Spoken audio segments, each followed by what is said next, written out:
বুঝতে না পারেন তাহলে তো আলোচনায় মজা পাবেন না, আপনারা কানেক্ট করতে পারবেন। প্রথম পয়েন্টটা হচ্ছে কাদেরকে আল্লাহ ছাড় দিয়েছেন এই ফরজ রোজার ব্যাপারে। কেউ কেউ কেউ আছে তারা ছাড় পায়, তারা কারা? হু আর দে? এটা আমরা আগে একটু শুনি। তাহলে দোজ হু এক্সাম্পটেড ফ্রম ফাস্টিং, যারা এক্সাম্পশন পেয়েছে, ছাড় পেয়েছে, তাদের মধ্যে থেকে প্রথম হচ্ছে শিশুরা, আসিবিয়ান। শিশুদের উপর রোজা ফরজ না, হ্যাঁ, যতক্ষণ না তারা ম্যাচিউরড হয়। শিশুদের উপর কিন্তু রোজা ফরজ না, প্রাপ্তবয়স্ক হওয়ার আগ পর্যন্ত ফরজ না। তাই বলে আবার শিশুদেরকে রোজা রাখতে বাদ সাধবেন না, রাখতে দিবেন। আমার বড় মেয়ের বয়স 8 বছর, সে গতকাল রোজা রেখেছে, সে মহা খুশি। সে কখনো অডিও কল দেয়, কখনো ভিডিও কল দেয়, কখনো ইফতারের ছবি পাঠায়। মানে এটা তাদের মধ্যে কিন্তু একটা অনেক চমৎকার একটা ভালো ইমেজ কাজ করে। তো আপনারা বাধা দিবেন না যদি রাখতে চায়। অনেক বাবা মারা এত সচেতন, এত অতি সচেতন যে ছেলে মেয়েরা রাখতে চায় কিন্তু বাবা মারা দিতে চায় না। 1-2 দিন না খেয়ে থাকলে বাচ্চারা মরে যায় না, কিন্তু তার মধ্যে এই যে একটা স্পিরিচুয়াল একটা কি বলবো ভাইব আসলো, একটা স্পিরিট আসলো, এটা যেন আমরা নষ্ট না করি। আমার মনে আছে বৈশাখী টেলিভিশনে একটা লাইভ প্রোগ্রামে এক ছোট্ট মেয়ে প্রশ্ন করতেছে যে হুজুর, আমি তো রোজা রাখতে চাই, আম্মু আমাকে রাখতে দেয় না, তো আম্মুকে একটু বলে দেন যাতে আমাকে রাখতে দেয়। ছোট্ট একটা মেয়ে, সে ফোন করে আমাকে প্রশ্ন করলো। তো দেখেন যে এটা ওই বাবা মায়ের তো গর্ব করা উচিত যে আমার ছোট্ট মেয়ে 7 বছর 8 বছর, যদিও এখনো ফরজ হচ্ছে না, আর কয়েক বছর পরে হবে, কিন্তু সে রাখতে চায়, সে সেলিব্রেট করতে চায় সে আমাকে। তা আমরা যেন তাদেরকে বাধা না দেই, আমরা যেন তাদেরকে ইন্সপায়ার করি। আমার মনে আছে আমি ছোটবেলা, তখন আমি মাদ্রাসায় ভর্তি হই নাই, আমি তখন স্কুলে পড়তাম। তো খুব ছোট, কিন্তু আমি রোজা রাখতে চাইতাম, আব্বা আম্মা দিতে চাইতো না। আমার দাদি আমাকে বলতো যে তুমি একটা কাজ করবা, তুমি সকালে স্কুলে যাবা, দুপুর 12টায় ফিরে আসবা, এসে খেয়ে ফেলবা, তো হাফ রোজা হয়ে গেল, অর্ধেক। এরপরের দিন আবার সকালে না খেয়ে যাবা, দুপুর 12টায় এসে খেয়ে ফেলবা, এনাদার হাফ, তো 2 হাফ মিলে একটা হয়ে গেছে। এইভাবে আমি অনেকগুলো রোজা রাখছিলাম ওই বছর। এখনো এই স্মৃতি আমাকে স্মৃতিকাতর করে। আমার দাদি, যে আমার দাদি নাই, চলে গেছেন, আল্লাহ ওনাকে জান্নাত নসিব করুক, আমরা দোয়া করি। কিন্তু আজও আমার কাছে এই নস্টালজিয়া ফিলিংটা হয় যে আমি কিন্তু এইভাবে রোজা রাখছিলাম ছোটবেলায়। আমাদের বাচ্চারাও তাই করে। সো ওদের মধ্যে যে এই আবেগ, এই উচ্ছ্বাস, এটাকে যেন আমরা নষ্ট না করি। বাট লিগালি তাদের উপর রোজা ফরজ হয়নি, প্রাপ্তবয়স্করা রাখবে, তাইলে ওদের রাখা লাগবে না। নাম্বার 2, মাজনুন, পাগলদের উপর রোজা ফরজ হয় না। যারা পাগল তাদের উপর ফরজ হয় না। একটা হাদিস শোনাই, আল্লাহ রাসূল সাল্লাল্লাহু আলাইহি ওয়াসাল্লাম বলেছেন, আমি সবকিছু খুব প্রিসাইজলি বলছি যেহেতু আমাদের সময় কম। রুফি আল কালামু আন সালাসা, 3 ব্যক্তির উপর থেকে শরীয়তের কলম উঠিয়ে নেওয়া হয়েছে। আনিন নাইমি হাত্তা ইয়াস্তাইকিযা, ঘুমন্ত ব্যক্তি যতক্ষণ না সে জাগে। ঘুমের মধ্যে আপনারা কেউ বকা দিয়ে ফেললে আপনি মাইন্ড করতে পারবেন না, তো ঘুমাইছিল, কাকে বকা দিয়েছে কি করছে সে জানেই না।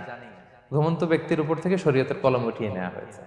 আনি সবিগি হাত্তা ইয়াহতালিমা, শিশু যতক্ষণ না সে প্রাপ্তবয়স্ক হয়। ওয়া আনিল মাজনুনি হাত্তা ইয়াকিলা, পাগল যতক্ষণ না সে সুস্থ হয়। এই 3 শ্রেণীর ব্যক্তি থেকে শরীয়তের কলম উঠিয়ে নেওয়া হয়েছে। বুঝতে পেরেছেন? আচ্ছা, 2টা গেল। 3 নাম্বার হচ্ছে মারিদ। আপনি যদি খুব অসুস্থ হন তাহলে আপনি রোজা ভাঙতে পারবেন, যেটা আমরা ওই যে ইন্ট্রোডাক্টরি ডিসকাশনে বলেছি যে অসুস্থ হলে আপনি রোজা ভাঙতে পারবেন। 4 নম্বরে হচ্ছে মুসাফির, ট্রাভেলার, যদি আপনি লম্বা সফর করেন আপনি রোজা ভাঙতে পারবেন। এটা ন্যূনতম সীমা হচ্ছে 48 মাইল। তাই বলে কেএল থেকে পেনাং যাচ্ছেন আর রোজা ভেঙে ফেললেন, এটা করা যাবে না। আবার এখানে যদি আপনার সফরের পেরেশানি থাকে, খুব কষ্ট, তাহলে আপনি এই সুযোগটা নিতে পারবেন। কিন্তু আল্লাহ বলেছেন ওয়া আনতাসুমু খায়রুল লাকুম ইন কুনতুম তা'লামুন, যদি তোমরা রোজা রাখো এটাই তোমাদের জন্য কল্যাণ, যদিও আমি ফ্লেক্সিবিলিটি দিয়েছি।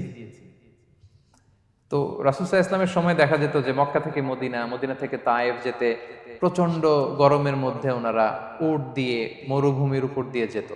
তো ওই পরিস্থিতি কিন্তু আমাদের নেই। কিন্তু যদি আপনার লম্বা সফর হয়, লেটস সে আপনি কেএল থেকে নিউ ইয়র্কে ফ্লাই করছেন, সফরের অনেক পেরেশানি, অনেক সময় হয়তো খেতে পারছেন না, আপনি চাইলে এই ফ্লেক্সিবিলিটি নিতে পারবেন। তো অসুস্থতা আর সফরে থাকলে আপনি রোজা ভাঙতে পারবেন, তবে ফাইদ্দাতুম মিন আইয়ামিন উখর, অন্য সময় এটা গুনে গুনে রাখতে হবে। 5টা যদি ভাঙা যায় পরে 5টা কাজা করবেন। এই পয়েন্টটা কি সবার কাছে ক্লিয়ার? সফরে যে রাসূল সাল্লাল্লাহু আলাইহি ওয়াসাল্লাম রমাদানে রোজা ভেঙেছে, এটার একটা দলিল বলি। আপনারা মক্কা বিজয়ের নাম শুনেছেন না? রাসূল সাল্লাল্লাহু আলাইহি ওয়াসাল্লাম হিজরত করলেন, পরে আবার বিজয় করলেন। এই মক্কা বিজয় কত হিজরিতে হয়েছে কে বলতে পারবেন? হ্যাঁ, হিজরি বলেন তো দেখি। অষ্টম হিজরি, মাশাআল্লাহ। অষ্টম হিজরিতে রাসূল সাল্লাল্লাহু আলাইহি ওয়াসাল্লাম যখন মক্কা বিজয় করতে যান, এটা কোন মাস ছিল জানেন? হ্যাঁ, রমাদান মাস। রমাদানের 20 তারিখে মক্কা বিজয় হয়েছে, 20 রমাদান। তো রাসূল সাল্লাল্লাহু আলাইহি ওয়াসাল্লাম মদিনা থেকে মক্কায় যাচ্ছেন বিশাল বাহিনী নিয়ে। মক্কায় পৌঁছতে আরো 90 কিলোমিটার বাকি। আল কাদিদ নামে একটা জায়গা আছে, সহিহ বুখারীর বর্ণনা। ওই কাদিদ নামক জায়গায় রমাদানে রাসূল সাল্লাল্লাহু আলাইহি ওয়াসাল্লাম রোজা ভেঙেছিলেন, ওটের উপর বসে ঢকঢক করে পানি খেয়েছিলেন, যাতে সবাই দেখে। কারণ সবাই ভাববে রমাদানের রোজা রাখবো কি রাখবো না, সবাই আলাদা করে বলতে অনেক সময় লাগবে। রাসূল সাল্লাল্লাহু আলাইহি ওয়াসাল্লাম একটা উঁচু জায়গায় সবাইকে দেখে ওটের উপর পানি খেয়ে ফেললেন। ফলে রাসূলের দেখা দেখি সব সাহাবারা পানি খেয়ে রোজা ভেঙে ফেললো। এটা কোন মাস ছিল? সবাই বলতে হবে কোন মাস? রমাদান। রাসূল সাল্লাল্লাহু আলাইহি ওয়াসাল্লাম সফরে ছিলেন, ফলে তিনি রোজা ভেঙেছেন। দলিল পাইছেন? হ্যাঁ, আচ্ছা, সংক্ষেপ করে দিচ্ছি, লম্বা কথা সংক্ষেপ করে দিচ্ছি। আর কোরআনের আয়াত তো শোনালামই আমি, ফামান কানা মিনকুম মারিদান আও আলা সাফার ফাইদ্দাতুম মিন আইয়ামিন উখরা। কেউ যদি অসুস্থ হয় কিংবা ট্রাভেল করে, চাইলে রোজা ভাঙতে পারবে, তবে গুনে গুনে পরে আদায় করে নিতে হবে। এই যে গুনে গুনে পরে আদায় করে নিতে হয়, এটারে বলে আরবিতে কদা, বাংলায় আমরা যেটাকে কাজা বলে অভ্যস্ত। বাংলায় আমরা কি বলি? একটু কথা বলেন আমার সাথে, বাংলায় কি বলি? কাজা বলি। তো আপনি অসুস্থতার কারণে যদি রোজা ভেঙে ফেলেন, পরে এগুলো কাজা করবেন। সফরের কারণে যদি রোজা ভেঙে ফেলেন, পরে আপনি কাজা করবেন। 5 নম্বরে যাদেরকে এক্সাম্পশন দেয়া হয়েছে, ওটা আমি আয়াতে বলেছি। আরবিতে এদেরকে বলে আল হারাম, মানে very old man or women, খুবই বয়োবৃদ্ধ, অতি বৃদ্ধ মানুষ। 100 বছর, 105 বছর, এরকম আমাদের কিছু মুরব্বীরা আছে না, ওনাদেরকে খাবার দিলে খেতে পারে না, কাউকে চিনে না, ওনাদের জীবনের স্বাদ আহ্লাদ সব শেষ, বিদায়ের সময়। ওই সময় উনি আর কি রোজা রাখবেন? এজন্য আল্লাহ তাআলা ওনাদেরকে ছাড় দিয়েছে। অনুরূপ ভাবে যদি এমন কোন অসুস্থ হয়, মানে মারিদুন লা ইউরজা শিফাউ, সে যে আবার সুস্থ হবে এই আশা আর নাই, এরকম ডাক্তার অনেক বলে দিছে যে ক্যান্সারের 3rd স্টেজে চলে আসছে, সে সার্ভাইভ করবে যতদিন কেমোথেরাপি দেওয়া হবে, তো শেষের দিকে সে অনেক অসুস্থ, অনেক ড্রাগস নিতে হয়, ওষুধ খাইতে হয়, তার আর সুস্থ হওয়ার সম্ভাবনা নাই। এই 2 শ্রেণীর লোকদের জন্য ছাড় দেয়া হয়েছে, তাদের কাজা করা লাগবে না, কারণ কাজা তো করতেই পারবে না। কি বলেন? তারা ফিদিয়া দিবে। কি দিবে বলেন? কি দিবে? ফিদিয়া। ফিদিয়া হচ্ছে প্রত্যেকটা রোজার জন্য একজন মিসকিনকে 2 বেলা করে খাওয়ানো। আই রিপিট, একটা রোজার জন্য একজন মিসকিনকে 2 মিলস, বাস হয়ে গেল। 30টা যদি উনি রাখতে পারে নাই, আপনি একজন মিসকিনকে 30 বেলা 2 মিল খাওয়াতে পারেন, অথবা 30 জনকে 2 বেলা খাওয়াতে পারেন, অথবা 60 জনকে 1 বেলা খাওয়াই দিতে পারেন, অথবা এই পরিমাণ টাকা দিয়ে দিতে পারেন। হিসাবটা সহজ হয়েছে না? লেটস সে মালয়েশিয়াতে একটা রেগুলার মিল নিতে কত লাগে? ধরেন যে মালাই দোকান বা মামাদের যে দোকানগুলো, একটা নাসি নিলাম, একটা আইয়াম নিলাম, একটা 100+ নিলাম, এই তো একটা প্যাক হয়ে গেছে। কত পড়বে? 10 রিঙ্গিট, রাইট? তাহলে 10 রিঙ্গিট হচ্ছে একটা মিল, আর 2টা মিল করলে 20 রিঙ্গিট। তাহলে প্রত্যেকটা রোজার জন্য 20 রিঙ্গিট করে আপনাকে ফিদিয়া গুনতে হবে। 30টা রোজার জন্য কত? 600 রিঙ্গিট। তাহলে ফিদিয়া ব্যাপারটা ক্লিয়ার হয়েছে সবার কাছে? আমাদের এরকম মুরব্বী যদি থাকে যারা রোজা রাখতে পারছেন না, তাদের জন্য আমরা এইভাবে ফিদিয়া আদায় করি। গেল। ইমাম মালিক আলাইহি রাহমা, মালিকি মাযহাবের ইমাম, উনি ওনার শেষ জীবনে খুব অসুস্থ ছিলেন। উনি ওনার শেষ জীবনের রমাদানে রোজা রাখতে পারেন নাই, এত বয়স হয়ে গেছিল, রোজা রাখতে পারেননি। তো উনি 30 জন মিসকিনকে এনে গোশত আর রুটি খাওয়াই দিয়েছিলেন একসাথে, ফিদিয়া আদায় হয়ে গেছে। তো এরা ছাড় পাবে। 6 নাম্বার হচ্ছে আসহাবুল আমাল আশ-শাক্কা, যারা খুব কঠিন কাজ করে। এই প্রসঙ্গটা নিয়ে অনেকে অনেক ভুল বুঝে। এটা হচ্ছে এমন এমন কাজ যারা করে, যারা কাজ করতে করতে অসুস্থ হয়ে যাওয়ার সম্ভাবনা আছে, মৃত্যুর মুখোমুখি বেহুশ হয়ে যাওয়ার সম্ভাবনা, হ্যাঁ, তাদের জন্য ছাড় দেওয়া। ব্যাপারটা এমন না যে কেউ মরুভূমিতে কাজ করে সে রোজা ভাঙতে পারবে, কেউ রিক্সা চালায় কেউ রোজা ভাঙতে পারবে, কেউ স্টোন ক্র্যাশে কাজ করে সে রোজা ভাঙতে পারবে, এরকম। ধরেন যে মরুভূমিতে যারা কাজ করে, বা বাংলাদেশে সামারে যারা রিক্সা চালায়, অথবা আয়রন ফ্যাক্টরিতে যারা কাজ করে, অনেক সময় এমন হয় তারা ডিহাইড্রেশনে ভুগতে ভুগতে বেহুশ হয়ে যায় কাজের মধ্যে, এরকম হয় না? হয়। তাদের জন্য ছাড়, কিন্তু তাদের জন্য রেকমেন্ডেশন হচ্ছে এটা ফরজ ইবাদত, এটা তাদেরকে রাখতেই হবে। হয়তো নাইট শিফটে কাজ করার ট্রাই করবে, অথবা সারা বছর একটু একটু জমিয়ে রোজা রাখার চেষ্টা করবে, কিন্তু রোজা তারা রাখবে, তারা সাহুর খাবে, তারা রোজা রাখা শুরু করবে। কিন্তু মরুভূমিতে কাজ করতে করতে যদি এমন হয় যে সে বেহুশ হয়ে যাচ্ছে, মরার উপক্রম, এই পরিস্থিতিতেও সে রোজা ভাঙতে পারবে না, ইসলাম এতটা কঠিন নয়। পরিস্থিতি যদি এমন হয় তখন সে রোজা ভাঙতে পারবে, পরে সে রোজাগুলো কাজা করে নেবে। আচ্ছা, তো এই জন্য এই সমস্ত লোকদের ব্যাপারে আমাদের একটু সহনশীল হওয়া উচিত। আমাদের যে ওয়ার্কাররা গরমের মধ্যে কনস্ট্রাকশনে কাজ করে, আয়রন ফ্যাক্টরিতে কাজ করে, খুব কঠিন কাজ করে, তাদের কাজের টাইমটা কমায় দেয়া, তাদেরকে সাপোর্ট দেয়া, যাতে তারা রোজা রাখতে পারে। 7 নাম্বার হচ্ছে আল হামিল, গর্ভবতী নারী। 8 নাম্বার হচ্ছে আল মুরদি, ব্রেস্ট ফিডিং মাদার, বাচ্চাকে দুধ খাওয়াচ্ছে যে মায়েরা, ওনারা রোজা ভাঙতে পারবে। যদি ডক্টর বলে যে আপনি যদি রোজা রাখেন পেটের বাচ্চার সমস্যা হবে, রোজা ভাঙতে পারবে, পরে কাজা করবে। অথবা ডক্টর যদি বলে যে আপনি যদি না খান তো বুকে দুধ আসবে কোত্থেকে, বাচ্চাকে খাওয়াবেন কিভাবে, ডিহাইড্রেশন হবে, রোজা ভাঙতে পারবে। এটার দলিলটা শোনেন, সুনানে আবু দাউদের হাদিস, আল্লাহ রাসূল সাল্লাল্লাহু আলাইহি ওয়াসাল্লাম বলেছেন, ইন্নাল্লাহা আযজা ওয়া জাল্লা ওয়াদাআ আনিল মুসাফিরি শাতরাস সালাহ, আল্লাহ তাআলা মুসাফিরের জন্য নামাজকে অর্ধেক করে দিয়েছেন, কসর। ওয়া সিয়ামা আনিল হামিলি ওয়াল মুরদি, আর গর্ভবতী নারী আর দুধ খাওয়াচ্ছে এমন মায়ের জন্য আল্লাহ সিয়ামকে এক্সাম্পশন দিয়ে দিয়েছেন, ছাড় দিয়েছেন, তারা চাইলে রোজা ভাঙতে পারবে। ক্লিয়ার? 9 নাম্বার হচ্ছে মেনস্ট্রুয়েশনাল পিরিয়ড যাদের হয়, যে বোনদের পিরিয়ড হচ্ছে মাসিক, রোজা রাখবে না, যতটা ভাঙ্গা গেল পরে আদায় করে নিবে। 10 নাম্বার হচ্ছে পোস্টপার্টাম পিরিয়ড, যেটা নিফাস বলে, আফটার বার্থ, এই বেবি ডেলিভারি, বেবি ডেলিভারির পরে আমাদের বোনদের যেই পিরিয়ডটা হয় সেই সময় ওনারা রোজা রাখবেন, কয়টা ভাঙলো গুনে পরে কাজা করে ফেলবে। এবং আম্মা জান আয়েশা রাদিয়াল্লাহু তাআলা আনহা উনি বর্ণনা করেন, কুন্না নাহিদু আলা আহদি রাসূলিল্লাহ, এটা একটা ন্যাচারাল প্রসেস, আমাদের আম্মা জান নবীদের স্ত্রীদেরও এটা হতো। তিনি বলতেন যে আমাদের যখন পিরিয়ড হতো, সুম্মা নাতফুর, এরপর যখন আমরা সুস্থ হয়ে যেতাম, ফায়ামুরুনা বিকাদাইস সিয়াম, রাসূল সাল্লাল্লাহু আলাইহি ওয়াসাল্লাম আমাদেরকে রোজাগুলো কাজা করতে বলতো, ওয়ালা ইয়ামুরুনা বিকাদাইস সালাহ, নামাজ কাজা করতে বলতো না। আমাদের বোনরা পিরিয়ডের কারণে যে নামাজগুলো চলে যায় এগুলো কিন্তু পড়তে হয় না পরে, কিন্তু রোজা যদি ভাঙা হয় সেগুলো কি করতে হয়, রাখতে হয়। একটা মজার হাদিস শুনেন, আম্মা জান আয়েশা রাদিয়াল্লাহু তাআলা আনহা বলেন যে আমার যে রমজানের ভাঙতি রোজাগুলো ছিল আমি সারা বছর রাখতাম না, আমি হাদিস পড়তে গেলে অনেক সময় লেগে যাবে, সারা বছর আমি রাখতাম না, এটা আমি শাবান মাসে রাখতাম। কোন মাসে? শাবান মাসে। কেন? কারণ রাসূল সাল্লাল্লাহু আলাইহি ওয়াসাল্লাম নিজেও রমাদানের পরে সবচাইতে বেশি নফল রোজা যেই মাসে রাখতেন সেটা হচ্ছে শাবান মাস।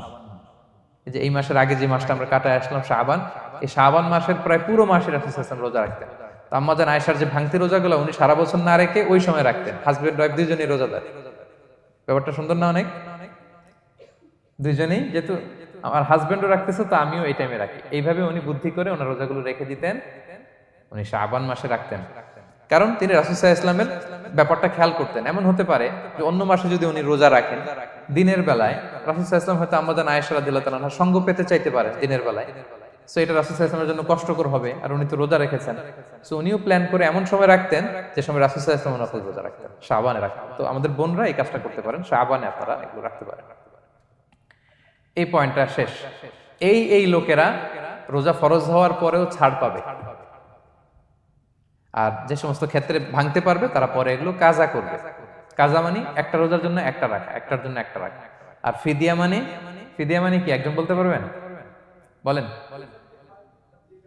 মাশাআল্লাহ, একটা রোজার জন্য একজন মিসকিনকে 2 বেলা খাওয়ানো, আর 30টা রোজার জন্য 60 বেলা। এই তো হয়ে গেল, বুঝে গেছেন আপনারা। প্রথম পয়েন্ট ক্লিয়ার। দ্বিতীয় পয়েন্ট হচ্ছে মুবতিলাতুস সিয়াম, কি করলে রোজা ভেঙে যায়। causes that make you fasting null and void, যে কাজগুলো আপনার রোজাকে null and void করে দেয়, কি করলে রোজা ভেঙে যায়। তো এটা বোঝার আগে আমরা যদি রোজার সংজ্ঞাটা বুঝি, রোজা কাকে বলে, সিয়াম কাকে বলে, আপনারা নিজেই বলতে পারবেন কি করলে রোজা ভাঙে। রোজার সংজ্ঞা হচ্ছে আসওমু হুয়াল ইমসাকু আনিল আখলি ওয়া শুরবি ওয়াল জিমাই মিন তুলুইল ফাজরি ইলা গুরুবিশ শামসি মা'আন নিয়া। মানে রোজা হচ্ছে বিরত থাকার নাম, কি থেকে? খাওয়া থেকে, পান করা থেকে, ফিজিক্যাল ইন্টিমেসি থেকে স্ত্রীর সাথে, সকাল থেকে শুরু করে, ফজর থেকে শুরু করে ইলা গুরুবিশ শামস মানে সানসেট পর্যন্ত, সূর্যাস্ত পর্যন্ত, মা'আন নিয়া, নিয়তের সাথে। ক্লিয়ার হয়ে গেছে না? রোজা হচ্ছে বিরত থাকার নাম, খাওয়া থেকে বিরত, পান থেকে, ফিজিক্যাল ইন্টারকোর্স থেকে, সকাল থেকে শুরু করে সন্ধ্যা পর্যন্ত নিয়তের সাথে। তো এই সংজ্ঞা থেকেই তো বোঝা যায় কি করলে, খেলে রোজা ভেঙে যায়। ড্রিঙ্কস করলে রোজা ভেঙে যায়, বিবাহিতরা দিনের বেলায় ফিজিক্যাল ইন্টিমেসিতে গেলে রোজা ভেঙে যায়। তো আমরা এবার পয়েন্ট আকারে শুনবো যে কি কি কাজ করলে, এখানে মৌলিকভাবে 3টা জিনিসের কথা বলা হয়েছে, কিন্তু আরো কিছু জিনিস আছে যেগুলো করলে আপনার রোজা ভেঙে যাবে। আসুন আমরা সেগুলো শুনি। 1 নম্বরে হচ্ছে ইচ্ছা করে যদি আপনি খান, ইচ্ছা করে খাইতে হবে, বুঝছেন? ভুল করে খাইলে কিন্তু রোজা ভাঙে না। খুব মজার না ব্যাপারটা? অনেক সময় এমন হয়, অনেকের অভ্যাস যে সকালবেলা সে ঘুম থেকে উঠে পানি খায়। তো আপনি হঠাৎ করে 1 গ্লাস পানি খেয়ে ফেলছেন, খাওয়ার পরে মনে হয়েছে ওরে আমি তো রোজা, এখন কি হবে বলেন তো? ভাঙবে না? ভাঙবে না, ভাঙে নাই। শুধু 1 গ্লাস পানি না, ভুলে যদি 1 প্লেট ভাতও খেয়ে ফেলেন, ভুলে, রোজা ভাঙবে না। তো রোজা অবস্থায় এত বড় ভুল অবশ্য কেউ করে না, কি বলেন? পানির এটা হয়ে যায়, তাও প্রথম 1, 2, 3 রোজায় হয় না? প্রথম 1 দিন 2 দিন 3 দিনে অনেক সময় এরকম হয় যে ভুল করে পানি খেয়ে ফেলে। তো ভুল করে যদি কেউ খায় তার রোজা ভাঙে না, অথবা জোর করে যদি কাউকে খাওয়ানো হয় রোজা ভাঙে না। ফোর্সফুলি খাওয়াইলে ভাঙে না, ইন্টেনশনালি যদি কেউ খায় রোজা ভেঙে যায়। ক্লিয়ার? 2 নাম্বার, ড্রিঙ্কিং ইন্টেনশনালি, যদি পান করে ইচ্ছাকৃত, রোজা ভেঙে যায়।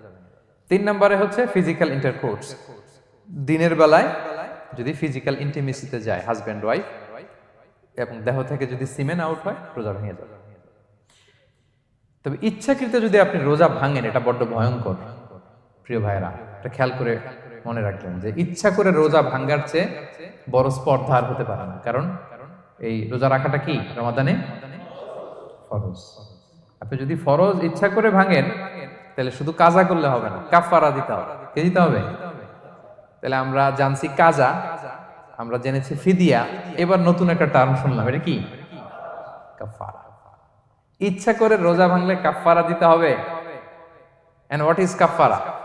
কাফারা হচ্ছে টানা 2 মাস রোজা রাখা একটার জন্য। পারবেন? রমজানেরটা রাখতে তো খবর হয়ে যায়, কি বলেন? ইচ্ছা করে যদি কেউ রোজা ভাঙে তার কাজা কাফারা 2টাই লাগবে। কাজা মানে কি? একটা রোজার জন্য একটা রাখা, আর কাফারা 2 মাস 60টা রোজা রাখা। 60 খবর আছে। কিন্তু আপনি ইচ্ছা করে যদি রোজা ভাঙেন, এটার জন্য কাজা করলেন, একটা 60টা রাখলেন, মোট 61টা রাখার পরেও রমাদানের যে রোজা, এটার ফজিলত কি আপনি পাবেন?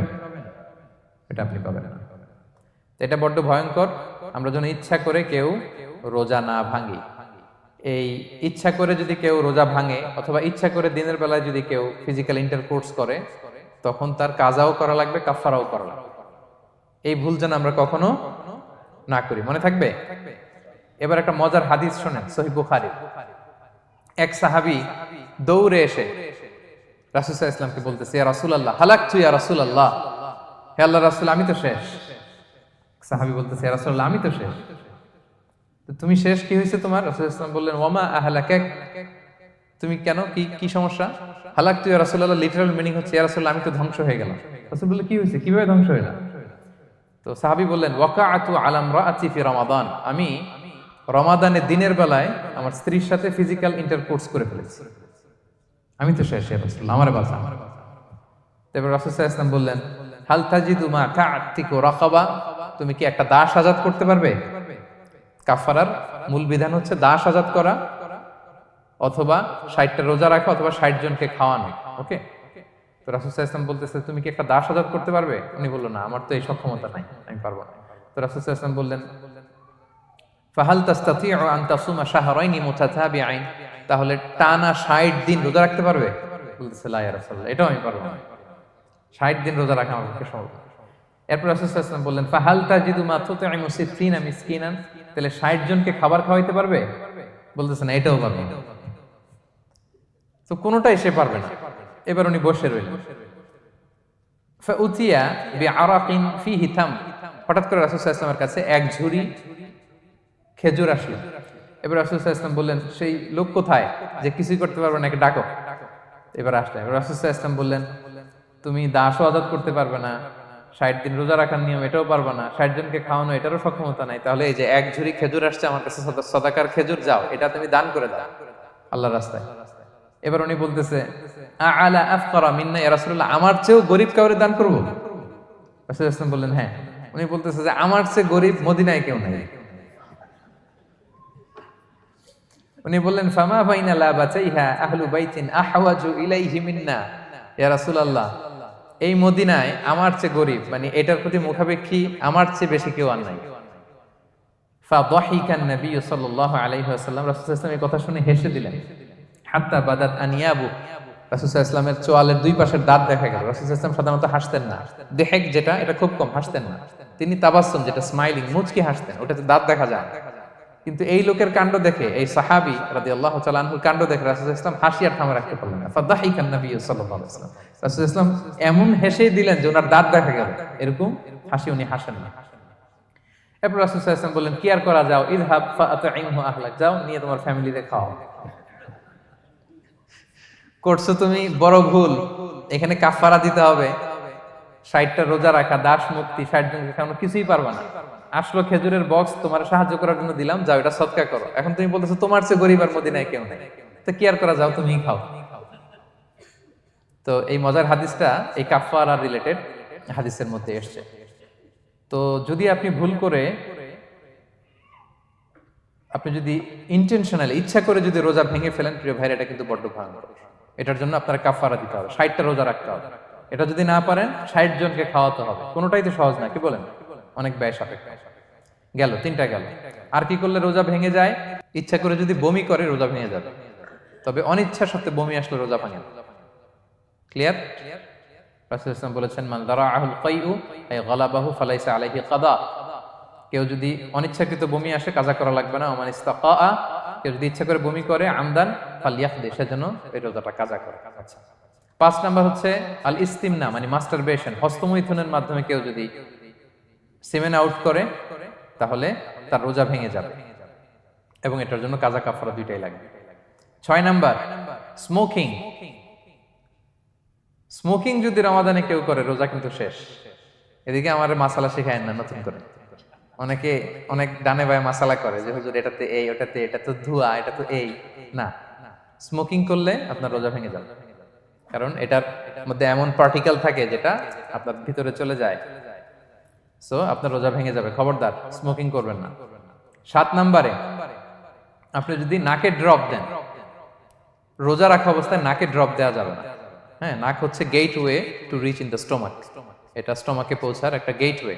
আপনি নাকে ড্রপ দিলে দেখবেন কিছুক্ষণ পরে গলায় একটা তেতো তেতো ভাব অনুভব হয়, আস্তে করে এটা স্টোমাকে চলে যায়, আপনার রোজা ভেঙে যাবে। নাকের ড্রপ এটা রাতে, সন্ধ্যা থেকে শুরু করে সাহুর খাওয়া পর্যন্ত। আচ্ছা, এজন্য রমাদানে কিন্তু অজু করার সময় নাকে পানি দিতে সাবধান। হ্যাঁ, ফরজ গোসলের সময় নাকে পানি দিতে সাবধান, খুব বেশি ইস্তেনশাক করা যাবে। দ্বিতীয় পয়েন্টও শেষ, কি কি করলে রোজা ভেঙে যাবে। এই পয়েন্টটা ক্লিয়ার হয়েছে সবার? সবাই বলে নাই, ক্লিয়ার হয়েছে সবার? বুঝতে পারছেন না? একেবারে ক্লিয়ার, ডাইজেস্ট হয়ে গেছে? হ্যাঁ, হয়ে গেছে, আলহামদুলিল্লাহ। ঠিক আছে, এবার লাস্ট পয়েন্টে আমরা চলে যাই। কিছু কিছু ব্যাপার আছে যেগুলোতে রোজা ভাঙে না, কিন্তু আমাদের মধ্যে ব্যাপক সংশয় তৈরি হয়, কনফিউশন তৈরি হয় যে আসলে কি রোজাটা ভাঙলো কিনা। সেগুলো কি আমরা এবার সেগুলো শুনবো। 3 নম্বর সাব পয়েন্টটা তো ক্লিয়ার যে কিছু কিছু কাজ আছে যেগুলো করলে আসলে রোজা ভাঙে না। Things or actions that don't invalidate the fast, এটা আপনার রোজা ভাঙবে না। সেগুলো কি? এক নাম্বার হচ্ছে ভুল করে যদি কেউ খায়, যেটা আমাদের আগের পয়েন্টে আমি ক্লিয়ার করে দিয়েছি, অথবা জোর করে যদি কাউকে খাওয়ানো হয় তার রোজা ভাঙবে না, এটা আপনারা ইতিমধ্যে জেনেছেন। একটা হাদিস শুনে সহিহ বুখারী, রাসূল সাল্লাল্লাহু আলাইহি ওয়াসাল্লাম বলেছেন মান নাসিয়া ওয়া হুয়া সাইম ফাআকালা আও শারিবা, রোজা অবস্থায় কেউ যদি ভুল করে খেয়ে ফেলে ফালিউতিম্মা সাওমা, সেজন্য তার রোজা পূর্ণ করে। তার রোজা ভেঙে গেছে মনে করে সেজন্য খাওয়া শুরু না করে, সেজন্য রোজা পূর্ণ করে। কারণ ফাইন্নামা আতআমাহুল্লাহু ওয়া সাকা, কারণ আল্লাহই তাকে খাইয়েছে, আল্লাহই তাকে পান করিয়েছে। কিন্তু ভুল করে খেয়ে ফেলছেন, এটা তো আপনার হাতে ছিল না। তাহলে ভুল করে খেলে তার রোজা ভাঙবে না, কাজা কাফারা কিছুই লাগবে না, জাস্ট ইউ কন্টিনিউ ইউর সিয়াম। ওকে? 2 নাম্বার হচ্ছে এটা বিবাহিতদের জন্য, যেহেতু most of the audience are 18+, কোনো অসুবিধা নাই। আর ইসলামে কথাগুলো আসলে বাঁচতে হলে জানতে হবে না। সেটা হচ্ছে আমরা শুনেছি যে বিবাহিতরা ফিজিক্যাল ইন্টারকোর্স যদি করে, দেহ থেকে সিমেন আউট হলে রোজা ভেঙে যায়, কিন্তু স্বাভাবিক মেলামেশাতে রোজা ভাঙে না। কিস করা, হাগ করা হাজবেন্ড ওয়াইফের মধ্যে, এই যে সখ্যতা, এই ব্যাপারগুলো যদি দিনের বেলায় ঘটে এতে রোজা ভাঙে না। ব্যাপারটা বুঝতে পেরেছেন না সবাই? একটা দলিল শোনেন। আমাদের আয়েশা রাদিয়াল্লাহু তাআলা আনহা বলেন, কানা নবী সাল্লাল্লাহু আলাইহি ওয়াসাল্লাম ইয়াকাব্বিলু ওয়া হুয়া সাইম, রমাদানের রোজা অবস্থায় তিনি আমাদেরকে কিস করতেন, ওয়া ইউবাশিরু, আমাদেরকে হাগ করতেন, ওয়া হুয়া সাইম, রোজা অবস্থায়। এতে রোজার কোনো সমস্যা হতো না, তবে এটা রিকমেন্ডেড না। স্বামী স্ত্রীর একান্ত মেলামেশা দিনের বেলা রিকমেন্ডেড না, কারণ এটা থেকে সে সেক্সুয়ালি এক্সাইটমেন্টের দিকে চলে যেতে পারে, ফলে ভুল করে সে এমন কাজ করে ফেলতে পারে যেটাতে তার রোজাটাই ভেঙে যাবে। আর ইচ্ছা করে রোজা ভাঙলে কি করতে হয়? কাজাও কাফারাও, খবর আছে না? সেজন্য এটা খেয়াল রাখতে হবে। 3 নাম্বার, এটাকে আরবিতে বলে আল ইহতিলাম, ওয়েট ড্রিম, বাংলায় বলে স্বপ্ন দোষ। ঘুমের মধ্যে এমন কিছু দেখলেন ফলে আপনার সিমেন আউট হলো, আপনার রোজা ভাঙবে না। কারণ এটা কি ইচ্ছা করে করছেন আপনি? এটা কার হাতে? আল্লাহর হাতে। এতে রোজা ভাঙে না, শুধু আপনি ঘুম থেকে উঠে ফরজ গোসলটা করে নিলেই হবে। প্রিয় ভাইরা, মুসলিম কমিউনিটির ভাইরা, কথা কি বুঝতে পারতেছেন? আচ্ছা, 4 নাম্বার হচ্ছে ব্লাড টেস্ট। অনেকে বলে যে হুজুর ব্লাড টেস্ট করা যাবে কিনা রমাদানে? ব্লাড টেস্ট করা যাবে। ব্লাড টেস্ট করলে রোজা ভাঙে না, এটা খুবই জরুরি একটা মাসালা, প্রায় আমাদের লাগে। 1-2 সিরিঞ্জ ব্লাড নিলে ভাঙে না। তবে যদি অনেক বেশি অ্যামাউন্টের ব্লাড নেয়, এতে যদি আপনি ক্লান্ত হয়ে পড়েন, সেক্ষেত্রে আপনি রোজা ভাঙতে পারবেন, পরে কাজা করলে হবে। 5 নাম্বার হচ্ছে অনিচ্ছাকৃত বমি। এটা আমি আগেও ক্লিয়ার করেছি যে ইচ্ছাকৃত বমি করলে রোজা ভাঙে, কিন্তু অনিচ্ছাকৃত যদি বমি চলে আসছে, ভমিটিং হচ্ছে, আমার রোজা ভাঙবে না। 6 নম্বরে নোজ ব্লিডিং, নাক দিয়ে অনেকে রক্ত পড়ে না, নাক দিয়ে রক্ত ঝরলে মানুষের রোজা ভাঙে, আনলেস যদি অনেক বেশি অ্যামাউন্টের হয়, আপনি ক্লান্ত হয়ে পড়েন, তখন তো আপনি রোজা ভাঙতে পারবেন। 7 নাম্বার, রোজা রেখে দাঁত ফেলতে পারবো কিনা? জি, রোজা রেখে আপনি আপনার দাঁতকে রিমুভ করতে পারবেন, খুব বেশি যাতে রক্ত বের না হয় সেটা আপনি খেয়াল রাখবেন। দাঁত ফেললে যে রক্ত বেরোয় এতে রোজা ভাঙে না। 8 নম্বর পয়েন্টটা খুবই গুরুত্বপূর্ণ, এটা খেয়াল করে শুনতে হবে। কান দুইটা খরগোশের কানের মতো খাড়া করে শুনেন, খুব মনোযোগ দিয়ে। 8 নম্বরটা হচ্ছে ইনজেকশন। রোজা রেখে ইনজেকশন দেওয়া যাবে কিনা? কিছু কিছু ইনজেকশন দেওয়া যাবে, কিছু কিছু দেওয়া যাবে না। কোনগুলো দেওয়া যাবে না? এনার্জেটিক ইনজেকশন দেওয়া যাবে না। যে ইনজেকশনে ফুড সাপ্লিমেন্টারি আছে, যেটার মধ্যে নিউট্রিশন ভ্যালু আছে, এই ইনজেকশনগুলো দেওয়া যাবে না। এমনও ইনজেকশন আছে যেটা দিলে 7 দিন আপনার আর খাওয়া লাগবে না, একেবারে তরতাজা। এরকম ইনজেকশন দেওয়া যাবে? তো আপনি সিস্টেম করে খাইলেন কেমন জানো, তাই না? আপনি অন্য ওয়েতে দেহে এনার্জি ইনপুট করলেন, এটা করলে রোজা ভেঙে যাবে। তাহলে food supplementary injection, nutrition value আছে এরকম injection, energetic injection, energy boost up করে এরকম ইনজেকশন দিলে রোজা ভেঙে যায়, এগুলো দেওয়া যাবে না। কিন্তু পেইন কিলার যে ইনজেকশনগুলো আছে এটা দিতে পারবেন। পেইন কিলার ইনজেকশন দিতে পারবেন, অ্যান্টিবায়োটিক ইনজেকশন দিতে পারবেন, অ্যানেস্থেটিক ইনজেকশন দিতে পারবেন, এই জাতীয় মেডিকেশন ইনজেকশনগুলো দিতে পারবেন। কোভিডের যে ইনজেকশন এগুলো আপনি দিতে পারবেন, এগুলোতে রোজা ভাঙে না, কারণ এগুলোতে আপনার স্টোমাকে কিছু পৌঁছেও না, আপনাকে শক্তিবর্ধক কিছু দেহে প্রবেশও করাচ্ছে না, আপনার এনার্জিও বাড়ে না, আপনার এনার্জি বাড়ে না, আপনার নিউট্রিশন ভ্যালু অ্যাড হয় না, আপনার স্টোমাকে কিছু পৌঁছে না, এই জাতীয় সব ইনজেকশন দেওয়া যায়। ইনজেকশন পয়েন্টটা ক্লিয়ার? 9 নম্বরে কিছু কমন ব্যাপার আছে, এই কমন জিনিসগুলো আমাদের মনের মধ্যে প্রায় প্রশ্ন জাগে যে এগুলো করা যাবে কি যাবে না, এগুলো ক্লিয়ার করি। এর মধ্যে 1 নম্বর হচ্ছে টুথপেস্ট। রোজা রেখে টুথপেস্ট দিয়ে ব্রাশ করা যাবে কিনা? বলেন, যাবে কি যাবে না? যাবে, কে কে হাত তুলুন তো দেখি। হ্যাঁ, মাত্র 1 জন, 2 জন, 3 জন, 4 জন, 5 জন, 6 জন, দল ভারী হচ্ছে আস্তে আস্তে। হ্যাঁ, টুথপেস্ট দিয়ে ব্রাশ করা যাবে কি যাবে না? যাবে মাত্র 5 জন। আর যাবে না কয়জন দেখি? যাবে না, অনেকে যাবে না, অনেকে হাত তুলে নেয়, ভাবছে কোন জায়গায় হাত তুলে কোন বিপদে পড়ি। চুপচাপ দেখি যে কোনটা জিতে। যাবে না? যাবে না, দল ভারী না? যাবে? এই সুন্দর বলছে, যাবে, কিন্তু না করাই ভালো। হ্যাঁ হ্যাঁ, যাবে। টুথপেস্ট দিয়ে ব্রাশ করলে রোজা ভাঙে না, তবে যদি খুব স্ট্রং টুথপেস্ট হয় এগুলো ব্যবহার না করা ভালো। দিনের বেলায় মেসওয়াক করা ভালো।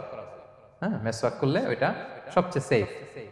তবে যদি আপনি টুথপেস্ট দিয়ে ব্রাশ করেন আপনার রোজা ভাঙবে না ইনশাআল্লাহ। কেউ কেউ মাকরু বলেছেন, কিন্তু আপনার রোজা ভাঙবে না। মাউথ ওয়াশ, সেম যাবে, কিন্তু রেকমেন্ডেড না। হ্যাঁ, গার্গল করতে গেলে আবার ভিতরে চলে যাবে। সিম্পলি কুলি করা যাবে, কিন্তু আপনার রোজা ভাঙবে না। কিন্তু দিনের বেলায় আমরা টুথপেস্ট, মাউথওয়াশ এগুলো ইউজ না করে কোনটা সাজেস্ট করি? কোনটা? মেসওয়াক করেন তো আপনারা? রাসূল সাল্লাল্লাহু আলাইহি ওয়াসাল্লাম বলেছেন, আমার উম্মতের জন্য যদি কষ্ট না হয়ে যেত, আমি প্রত্যেক নামাজের আগে মেসওয়াক করা ফরজ করে দিয়ে যেতাম। কষ্ট হয়ে যাবে, পকেট নিয়ে নিয়ে মেসওয়াক ঘুরতে হবে। এবং রাসূল সাল্লাল্লাহু আলাইহি ওয়াসাল্লাম মৃত্যুর আগে ওনার হাতে যে জিনিসটা রেখে উনি শেষ নিঃশ্বাস ত্যাগ করেছেন সেটা হচ্ছে মেসওয়াক। উনি অত্যন্ত অসুস্থ, প্রচন্ড জ্বরে কাতরাচ্ছেন। তখন দেখলেন যে ওনার শ্যালক আব্দুর রহমান রাদিয়াল্লাহু তাআলা আনহু উনি মেসওয়াক করতেছেন, তো উনি ফেল করে তাকায় আছেন, বলতেও পারতেছেন না আমাকে দাও।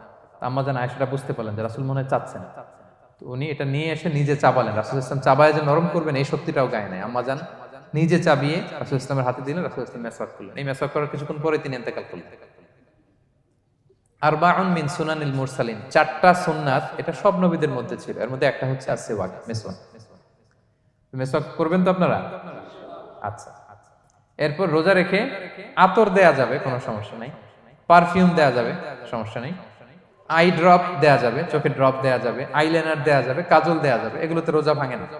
এরপরে ডায়াবেটিক পেশেন্ট যারা আছে তারা ইনসুলিন দিতে পারবেন, এত রোজা ভাঙে না। এটা আমাদের লাগে না, আমাদের অনেক মুরব্বীদের দিতে হয়, আমাদের আব্বা আম্মাদের। তো এটা আপনারা জেনে গেলেন, ইনসুলিন দিলে রোজা ভাঙে না। এরপরে 10 নম্বর খুব মজার একটা পয়েন্ট, খাবারের যদি লবণ চেক করা হয় এতে রোজা ভাঙে না।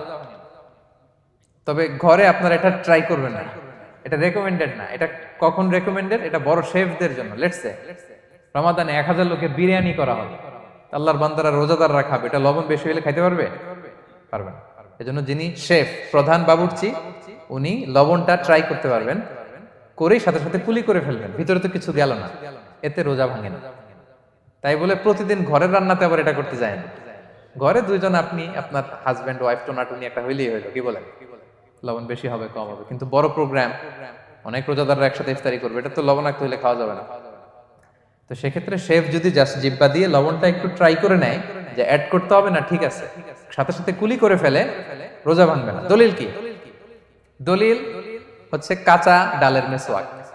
রাসূল সাল্লাল্লাহু আলাইহি ওয়াসাল্লাম কাঁচা ডালের জাইতুনের মেসওয়াক দিয়ে তিনি সেওয়াক দিয়ে মেসওয়াক করতেন। তো কাঁচা জাইতুনের আপনারা মেসওয়াক করছেন? এটা কিন্তু অনেক লবণাক্ত, সল্টি, এটার মধ্যে একটা ঝাঁঝালো ভাব আছে। তো এটা আপনার জিহ্বায় লাগলে কি রোজা ভেঙে যায়? ভাঙে না।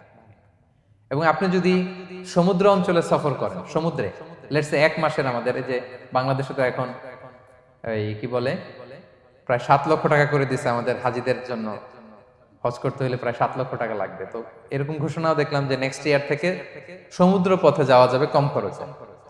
তো কেউ যদি এমন হয় সমুদ্রের সফরে দীর্ঘ সময়, আপনি অজু করবেন কি দিয়ে? সাগরের পানি দিয়ে। তো সাগরের পানি কেমন? সাগরের পানি দিয়ে আপনার কুলি করতে হবে না? মাঝ মাজা করবেন না? তো আপনার কি রমজানে যদি কুলি করেন আপনার রোজা ভেঙে যাবে? না, ভাঙবে না। তো এ থেকে স্কলাররা দলিল নিয়েছেন যে এরকম জরুরি প্রয়োজন হলে আপনি খাবারের স্বাদটা, লবণটা দেখতে পারবেন, সাথে সাথে কুলি করে ফেলবেন, এতে আপনার রোজা ভাঙবে না ইনশাআল্লাহ বিইذনিল্লাহ। অনেকে প্রশ্ন করে এনজিওগ্রাম করা যাবে কিনা? এনজিওগ্রাম এগুলো করা যায়, এই যে হার্টের পেশেন্টদের জন্য এখান থেকে একটা এই ক্যাথেটার ঢুকায়, যদি এটার মধ্যে ওষুধ লাগানো থাকে, তো এটা হার্টের দিকে যায়, এটা স্টোমাকে যায় না, এগুলো করা যাবে। তাহলে এই বিষয়গুলো অলমোস্ট মুত্তাফাক আলাই, মানে সর্বসম্মতিক্রমে এতে আপনার রোজা ভাঙবে না ইনশাআল্লাহ বিইذনিল্লাহ। এই পয়েন্টটা ক্লিয়ার না? ক্লিয়ার। এবার কিছু ডিসপিউটেড মাসআলা আছে, মানে যেগুলোর ব্যাপারে ইখতিলাফ আছে, কোন স্কলারদের মধ্যে ভাঙবে ভাঙবে না, এটা আমি একটু ক্লিয়ার করি। এর মধ্যে 1 নম্বর হচ্ছে ইনহেলার। অ্যাজমার পেশেন্ট যারা আছে, অ্যাজমা অনেকের দেয়া লাগে না ইনহেলার। ইনহেলার যদি পাফার ইনহেলার হয়, পাফার ইনহেলার যেটা দিয়ে শুধু বাতাস যায়, অক্সিজেন যায়, এটা রোজা ভাঙে না। এটা কি করে না? রোজা ভাঙে না। পাফার ইনহেলার যেটা দিয়ে অক্সিজেন পাস করে, রোজা ভাঙবে না। কিন্তু যদি ভ্যাপোরাইজেশন হয়, অথবা একটা আছে DPI, dry powder inhaler, punch করলে একটা পাউডার সহ ভিতরে যায়, অ্যাজমাটা কমায় দেয়, ওই পাউডার দিয়ে করলে কিন্তু রোজা ভেঙে যাবে। ভ্যাপোরাইজেশন হলে বা ডিপিআই ইনহেলার হলে আপনার রোজা ভেঙে যাবে। ইনহেলার ক্লিয়ার তো সবার কাছে? আচ্ছা, এরপরে যাই সামনে। সাপোসিটরি বুঝেন তো না? ডুশ বলে, প্রচন্ড জ্বর, জ্বর কমে না, তখন ডাক্তার বলে যে পায়ু পথে অ্যানাল পিল বলে এগুলাকে, পায়ু পথে এটাকে ইনপুট দিতে হয়। এই সাপোসিটরি এটা একটা ডিসপিউটেড মাসালা। হানাফি স্কুল অফ থটে রোজা ভেঙে যায়। আমরা যেহেতু বেশিরভাগ হানাফি স্কুল ফলো করি, হানাফি মাযহাব, তো আমরা এটাই সাজেস্ট করি সাপোসিটরি না দেওয়া। তবে অন্যান্য স্কলারদের মতে রোজা ভাঙবে না, বিশেষ করে ইবনে তাইমিয়া আলাইহি রাহমার মতে রোজা ভাঙবে না।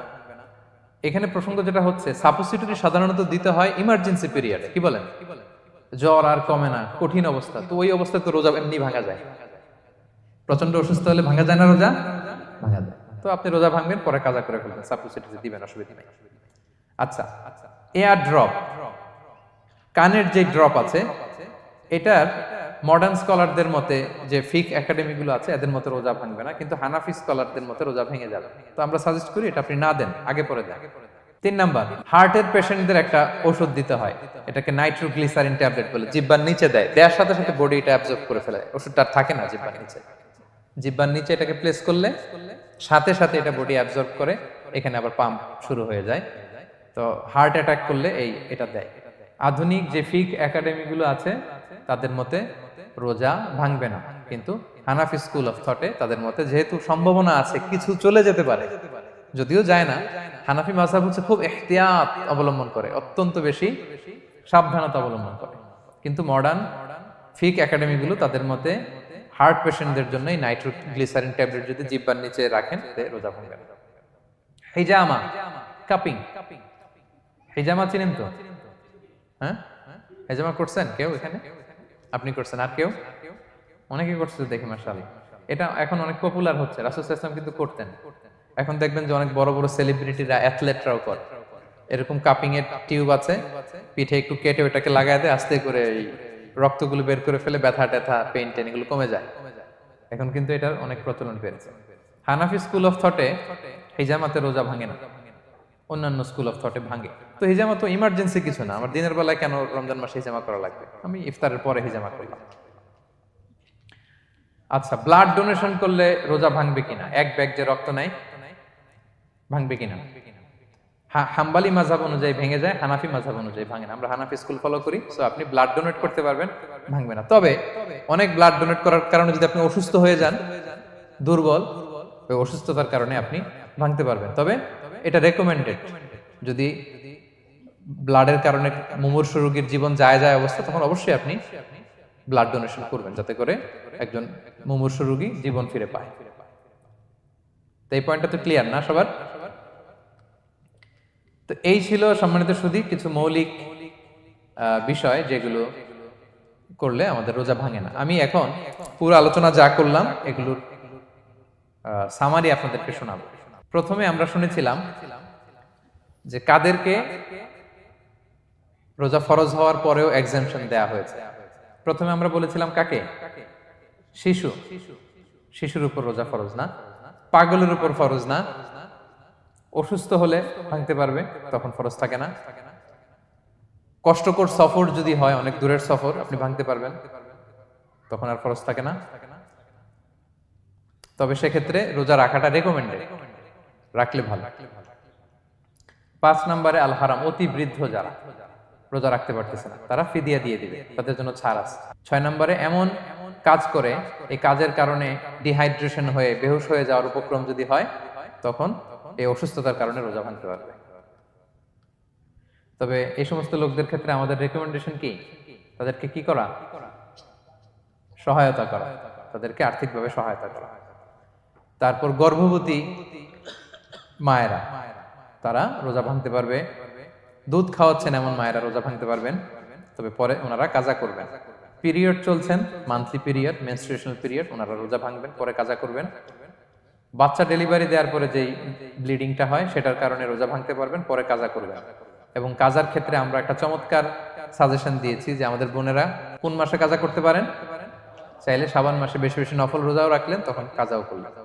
দ্বিতীয় সাব পয়েন্টে আমরা বলেছি যে কিছু কিছু কাজ এগুলো করলে রোজা ভেঙে যায়, আপনার রোজা বাতিল হয়ে যাবে। এর মধ্যে একটা ছিল ইচ্ছাকৃত যদি আপনি পান করেন, 2 নাম্বার ছিল ইচ্ছাকৃত করে যদি আপনি কিছু খান, 3 নাম্বার হচ্ছে ইচ্ছা করে যদি আপনি স্ত্রীর সাথে ফিজিক্যাল ইন্টারকোর্স করেন। তো ইচ্ছা করে যদি রোজা কেউ ভাঙে, তার হুকুম কি করতে হবে?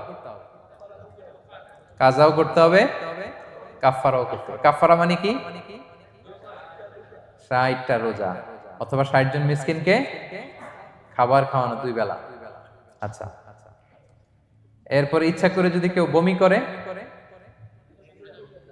হ্যাঁ, ভেঙে যাবে। কেউ যদি মাস্টারবেশন করে, রোজা ভেঙে যাবে। স্মোকিং করলে তার রোজা ভাঙবে না, হ্যাঁ? ভাঙবে নাকি দ্বিমত আছে এখানে? কেউ আজকের হল রুমে কেউ আছে? এটা এটা করবেন না সম্মানিত ভাইয়া। নট অনলি শুধু রমাদানের জন্য, এটা কখনোই করবেন না। শুধু আপনি না, আপনার আশেপাশের সবাই আক্রান্ত হয়। আপনার স্ত্রী আক্রান্ত হবে, আপনার বাচ্চারা আক্রান্ত হবে, এই ধোঁয়া যাদের কাছে যাবে সবাই আক্রান্ত হবে। এটার মধ্যে নিকোটিন আছে, নিকোটিন।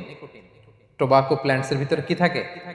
নিকোটিন। এটা জীবন নাশকারী একটা মানে পার্টিকেল। এটা খেলে আস্তে আস্তে আপনার ক্যান্সার হবেই, যেটার কোনো অ্যানসার নেই। ওয়ালা তুলকু বিআইদিকুম ইলা তাহলুকা, আল্লাহ তাআলা কোরআনে বলছেন যে তোমরা ইচ্ছা করে নিজেরা নিজেদেরকে ধ্বংসের হাতে ঠেলে দিও না। খবরদার। আমি প্রায় উদাহরণে বলি যে তামাক পাতা যেখানে চাষ হয়, কোনো ছাগলও এখানে ওই তামাক পাতায় মুখ দেয় না, জানেন? তামাক পাতার চাষ আপনারা দেখছেন? মালয়েশিয়াতে আছে নাকি? বাংলাদেশে আমি দেখেছি অনেক। অন্যান্য চাষাবাদ যখন করে, চারদিকে একটা আউটার ফেন্স থাকে যাতে গরু ছাগল ওইখানে না যায়, কিন্তু তামাক পাতা যারা চাষ করে কোনো বেড়া টেরা দেয়া লাগে না। বেড়া দিবে কার জন্য? ছাগলের জন্য। ছাগল তো যাই না ওখানে। ছাগল গরু কেউ এগুলো খায় না। তো যে জিনিসটা ছাগল খায় না, ছাগলে মুখে দেয় না, এটা আমি ঠোঁটে লাগাই কিভাবে? হ্যাঁ? এবং পৃথিবীতে এটাই একমাত্র খাবার যেটা টয়লেটে বসে খাওয়া যায়, তাই না? টয়লেটে বসে অনেকে খায় না। তো কি বাজে একটা ব্যাপার দেখেন, যেটা টয়লেটে বসে মানুষের খাওয়া লাগতেছে, আর ওইখানে যদি শেষ হইতো সে বের হওয়ার পরে অবস্থাটা কি? আরেকজন কি আর ঢুকতে পারে ওইখানে? পারে না। এবং এটাই পৃথিবীর একমাত্র খাবার যেই খাবারের প্রোডাক্টের উপরে এইটার বদনাম লেখা থাকে, ডিফেমেশন থাকে এখানে। স্মোকিং কজেস ক্যান্সার, ধূমপান কর্কট রোগের কারণ। ধরেন যে মালয়েশিয়াতে নতুন একটা ড্রিঙ্কস বেরিয়েছে, ড্রিঙ্কস, এই ড্রিঙ্কসের উপরে লেখা এই ড্রিঙ্কস যে খাবে ওর ক্যান্সার হবে। খাবেন আপনি এই ড্রিঙ্কস কোনোদিন? ধরেন যে নতুন একটা বিস্কিট আসছে বাজারে, এই বিস্কিটের মধ্যে লেখা যে এই বিস্কিট যে খাবে ওই পাগল হয়ে যাবে। কেউ কিনবে? তো এই সিগারেটের প্যাকেটের গায়ে smoking causes cancer, lung damage হয়, এটা ড্যামেজ হয়, এত ক্ষতি, এটা জেনে আমরা কেন খাই? এটা যেন আমরা না খাই। ধোঁয়া, এটা জাহান্নামের আলামত, ধোঁয়া। আর পারফিউম হচ্ছে এটা জান্নাতীদের আলামত। জাহান্নামে গেলে কি থাকে? আগুন, ধোঁয়া। ওয়াকিনা আযাবান নার, হে আল্লাহ আগুনের শাস্তি থেকে বাঁচান। তো ধোঁয়া তো ভালো লক্ষণ না। তো যদি আমি আশা করি এখানে আপনারা কেউ স্মোকিং করেন না। যদি আমরা কেউ করে থাকি, আমরা আজকের এই বাংলাদেশি মুসলিম কমিউনিটির প্রোগ্রামে একটা শপথ করি যে আমরা আজকে থেকে আর স্মোকিং করব না। হ্যাঁ, পারা যাবে? পারা যাবে? কষ্ট হয়ে যাবে বোধহয় অনেকের। হ্যাঁ হ্যাঁ, আস্তে আস্তে করতে হবে। একজন আরেকজনের হাত ওঠানোর দরকার নেই, আপনারটা আপনি ওঠান। কেউ কাউকে ইঙ্গিত করার দরকার নেই। যদি কেউ আমরা করি, আস্তে আস্তে আমরা ছেড়ে দিব, বাস, দ্যাটস ইট। কি বলেন? পারা যাবে? একটু মন থেকে আওয়াজ করে বলেন তো, ইনশাআল্লাহ। ধীরে ধীরে ছাড়বেন, ধীরে ধীরে। যে প্রতিদিন চেইন স্মোকার যারা, একবারে তো পারবেন না, প্রতিদিন যারা 10টা খান, তারা এই মাসে ধরেন যে রমজানে 5টা করে খাইলেন, খাইতে হবে আপনি। একবারে ছাড়তে পারবেন না, একবার আমি ছাড়তে বলিও না, চালায় যান। 10টা করে আগে চালাই দেন, তো এই রমাদানে রাত্রেবেলা 5টা করে খাবেন। এর পরের মাসে শাওয়ালে 3টা করে, এর পরের মাসে 2টা করে, এরপরে 1টা করে। যেই মাসে আপনি 1টা করে খাচ্ছেন, এর পরের মাসে আপনি বাদ দিতে পারবেন না। যে 10টা করে যে খায় চেইন স্মোকার, ওরা যদি হঠাৎ বন্ধ করতে বলা হয় তো মারা যাবে। পারবে? ধীরে ধীরে, গ্রাজুয়ালি, আস্তে আস্তে কমান। আল্লাহ তাআলা এই ফিতনা থেকে আমাদেরকে হেফাজত করুক, আমরা পড়ি আমিন। আচ্ছা, এরপরে নাকে ড্রপ দিলে রোজা ভেঙে যায়, কারণ গেটওয়ে টু দ্য স্টোমাক, রোজা ভেঙে যাবে। এরপরে things or actions that don't invalidate the fast, যেগুলো করলে রোজা ভাঙে না। কেউ যদি ভুলে খেয়ে ফেলে, ভুলে পান করে, জোর করে যদি খাওয়ায়, তাহলে তার রোজা ভাঙে? ভাঙে। দিনের বেলায় হাজবেন্ড ওয়াইফের মধ্যে কিস করা, হাগ করা, এতে রোজা ভাঙে না। স্বপ্ন দোষ যদি হয়ে যায়, ইহতিলাম, যেটা ওয়েট ড্রিম, রোজা ভাঙে না। ব্লাড টেস্ট করলে রোজা ভাঙে না। অনিচ্ছাকৃত বমিতে রোজা ভাঙে না। নাক দিয়ে রক্ত পড়লে রোজা ভাঙে না, দাঁত ফালানো যায় রোজা অবস্থায়, রোজা ভাঙে না। ইনজেকশনের ক্ষেত্রে কি বলছিলাম, কেউ কি আমাকে শোনাতে পারবেন? ইয়েস। আর রোজা ভাঙবে না, মাশাআল্লাহ, এই তো হয়ে গেছে। এনার্জি বুস্টিং হলে ভেঙে যাবে, কিন্তু অন্যান্য পেইন কিলার, তারপর অ্যান্টিবায়োটিক টাইপের যেগুলো, এগুলোতে ইনজেকশনে, এই ভ্যাকসিনে কি হয় না, ভাঙে না। আচ্ছা, কমন কিছু বিষয়, টুথপেস্ট, মাউথ ওয়াশ রোজা ভাঙে না, তবে রেকমেন্ডেড না, না করতে বলি আমরা, মেসওয়াক করতে বলি। আতর ইউজ করা যাবে, পারফিউম ইউজ করা যাবে, কাজল দেয়া যাবে চোখে, ইনসুলিন দেয়া যাবে ডায়াবেটিক পেশেন্টের জন্য বলেছিলাম। আর বড় অ্যারেঞ্জমেন্ট হলে যদি জরুরি প্রয়োজন হয়, শেফ এটা লবণটা ট্রাই করতে পারবে, রোজা ভাঙবে না। এনজিওগ্রাম করা যাবে, এই জাতীয় জিনিসগুলো করা যাবে। আর কিছু ডিসপিউটেড মাসালার কথা আমরা বলেছিলাম, ইনহেলারের কথা, পাফার ইনহেলার, তারপর শুধু অক্সিজেন যায়, ইনহেলারে রোজা ভাঙে না, কিন্তু যদি পাউডার ইনহেলার হয়, ভ্যাপোরাইজেশন হয়, রোজা ভেঙে যায়। সাপোসিটরির কথা আমরা বলেছিলাম, হানাফি মাযহাব অনুযায়ী ভেঙে যায়, তবে যেহেতু ইমার্জেন্সি পিরিয়ডে দিতে হয়, আপনি দেন, তারপরে কাজা করে ফেলবেন। কানের ড্রপ আমরা না দিতে বলি, যেহেতু হানাফি মাযহাবে নিষেধ করা হয়েছে। নাইট্রোগ্লিসারিন ট্যাবলেট হার্ট অ্যাটাক করলে জিহ্বার নিচে দিলে বডি অ্যাবজর্ব করে ফেলে, মডার্ন স্কলারদের মতো ভাঙে না, হানাফি স্কুল অফ থটে ভেঙে যাবে।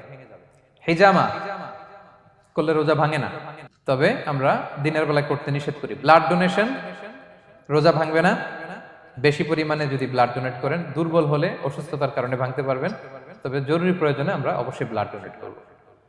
তো সম্মানিত, শুধু এই ছিল আমাদের আজকের আলোচনা, কি কি কাজ করলে রোজা ভাঙে, কি কি কাজ করলে রোজা ভাঙে না, এবং সিয়াম ফরজ হওয়ার পরেও কাদেরকে আল্লাহ তাআলা এই সিয়াম থেকে এক্সাম্পশন দিয়েছেন, আমরা এই কথাগুলো শুনলাম। আল্লাহ তাআলা আমাদের সবাইকে কথাগুলো বুঝার ও আমল করার তৌফিক দান করুক। আল্লাহ তাআলা আমাদের সিয়ামকে কবুল করুক, আল্লাহ তাআলা আমাদের কিয়ামকে কবুল করুক, আল্লাহ তাআলা আমাদের তাহাজ্জুদকে কবুল করুক, আল্লাহ তাআলা আমাদের সাদাকাগুলোকে কবুল করুক, আল্লাহ তাআলা আমাদের কোরআন তেলাওয়াতকে কবুল করুক। এই রমাদানকে আমাদের জীবনের জন্য একটা পরিবর্তনকারী, একটা যুগান্তকারী রমাদান হিসেবে আল্লাহ তাআলা কবুল করুক। হাদা মা ইনদি ওয়াল ইলমু ইনদাল্লাহ, আলাইহি তাওয়াক্কালতু ওয়া ইলাইহি উনীব। ওয়াসসালামু আলাইকুম ওয়া রাহমাতুল্লাহি।